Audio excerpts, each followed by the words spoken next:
They always save the worst for last. So, let me start this off by saying something. My name is John Fillmore. My first job was when I was 11 years old. I'm 71 years old. My father died on my 10th birthday. My brothers and sisters, there were 7 siblings. I was raised on a farm in southern Utah. My mom took us back to Boston. I got a good education on the farm and a great education on the street. I have been a Republican since I was 14 years old and went to the movies and saw the King's men come in and take the taxes. You didn't have the taxes, they'd take the daughters. I am a veteran. I enlisted in the United States Army in 1969. I penetrated 2/3 of Vietnam. I am a worker. I am a warrior. I want you people to know I am a short, fat, obnoxious SOB, and I want to be your short, fat, obnoxious SOB. I am not politically correct. I apologize if I offend some people, but I want you to listen to what I'm going to say. I started a business with $3,500. I owned a company. I had a store, as a matter of fact, over in Heber and Overgard, called the Weather Shacks. I sold fireplaces, wood stoves. I was one of the largest in the Southwest United States. I've had a sheet metal shop, an auto wrecking yard. I've had several restaurants and a couple bars. I've had a manufacturer's representative firm. From my whole life, I have been a worker. Anybody here ever been to Lake Tahoe? I own 160 acres by Lake Tahoe and it's paid for. I got 40 acres up by Bryce Canyon, paid for. I have an art gallery and cabins up in Oregon and they're paid for. Now, I want you to listen to this. I barely finished high school and I had to repeat the 10th grade. It is the greatness of America. And I want to point something out. In 2010, this was one of my signs. I believe in the greatness of America. We are at war. The Democrats are raging war and bringing socialism. They're teaching it to our kids. I had a kid that came and worked for me, and I hired nothing but non-college oriented kids. Did not know who Christopher Columbus was. I said, you know what? This is ludicrous. That's when I first ran for the legislature. I am not politically correct. However, I have a 100% conservative rating from the Free Enterprise Group. I have a 96 from the American Conservative Union, one of the highest in the state legislature. Other politicians, and I am not a politician, will come to you and you'll hear a lot of them, and they will pontificate. I promise you this, I will come here and I will work for you. I want to represent you. Now, the bills, I had 25 of these I put out there. And I want you to hear, these are some of my bills. I have 15 bills on election integrity.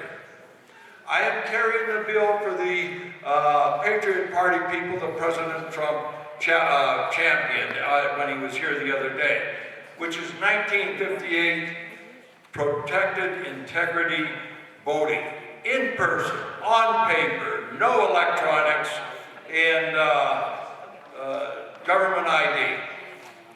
That is true voting. No mail-in ballots. When I ran for office, I ran because of education, even though I am not formally educated.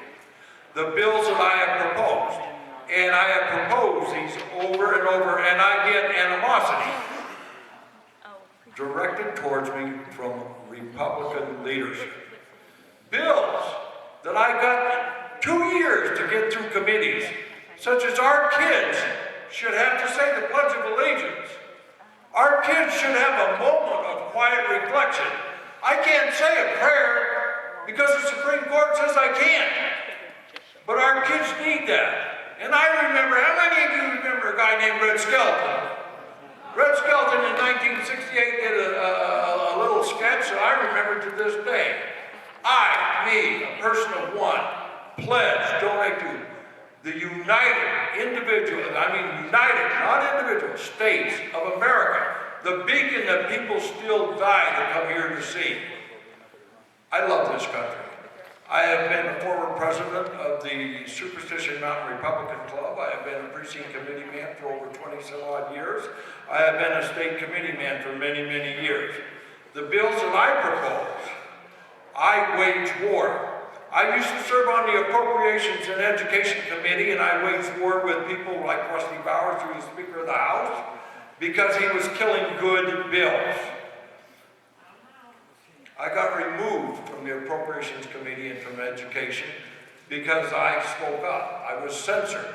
On November 14th of 2020, I was the first and only member of the state legislature that sent a letter to the Attorney General, the Governor, the Speaker, the President, Senate President, and I said, this is not a Donald Trump issue. This is not a Biden issue. This is an American issue that all of you guys know the integrity of our voting is intact. We need a full investigation of the forensic hand count and of the data processing systems. Because I pushed that issue, I got removed from the committees. It's taken me a year and a half to get put back. Here's some of the bills that I have here. One of bill that's going to be heard this coming Tuesday. In our schools, we have 227 school districts. We only have 15 counties. We can get rid of 100 school districts, save over $500 million, leave the money in the schools. In our schools, our kids do not have to know the industry standards in order to be promoted. They just move them forward.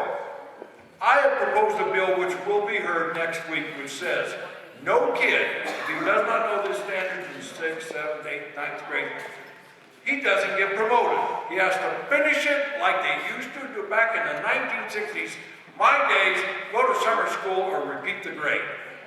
And I have had people that have actually, Republicans, killed that bill because they say it's detrimental to the psychological well-being. I want to point something out. We're supposed to gauge our rating of our schools, how good they are, by the AZ Merit scores.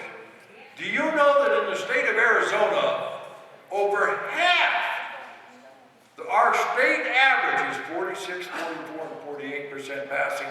That means half the kids are flunking. I actually have a school district down in Yuma, Arizona, that 92% of the kids failed in English, 93% failed in math, I think it's 7 or 8, I can't remember some of this stuff, crying out loud, but failed. But you know what they got? They got an 82% graduation rate.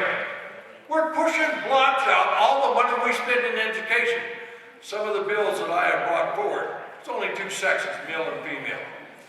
A teacher should not be able to be punished because the school board wants him to address to someone that a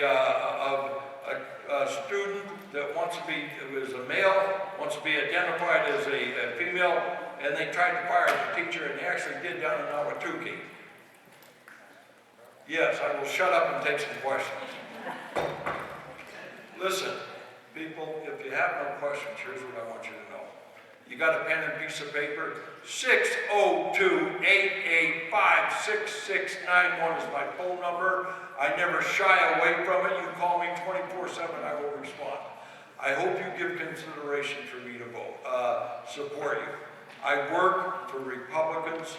I do believe that we are at a war that our children and our grandchildren, our lives that we have had is being taken away. Does anyone have any questions? If not, I thank you because I'm not very good at questions. And these $4,000 hearing aids don't work very good in these big buildings. So I probably wouldn't hear you anyway, and I'd go, John Fillmore, State Rep, LD16. I have the endorsement of Paul Kosovar.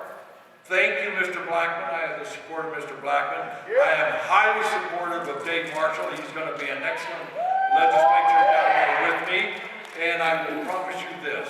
I will come back up. I have no problem driving up here. And I will do everything I can to represent you. Sometimes I may embarrass you. Tough, excuse me. Tough something. But I want you to know, I am a warrior. I fight, I don't quit, and I believe in this country. This is the greatest country on earth, bar none, and I say that again. When I say, back in 2010, long before President Trump was talking about making it great. I was going around saying, believe in the greatness of America. And that's what it is all about. Our future, our kids' futures, and our family's futures. And Lisa, I want to say thank you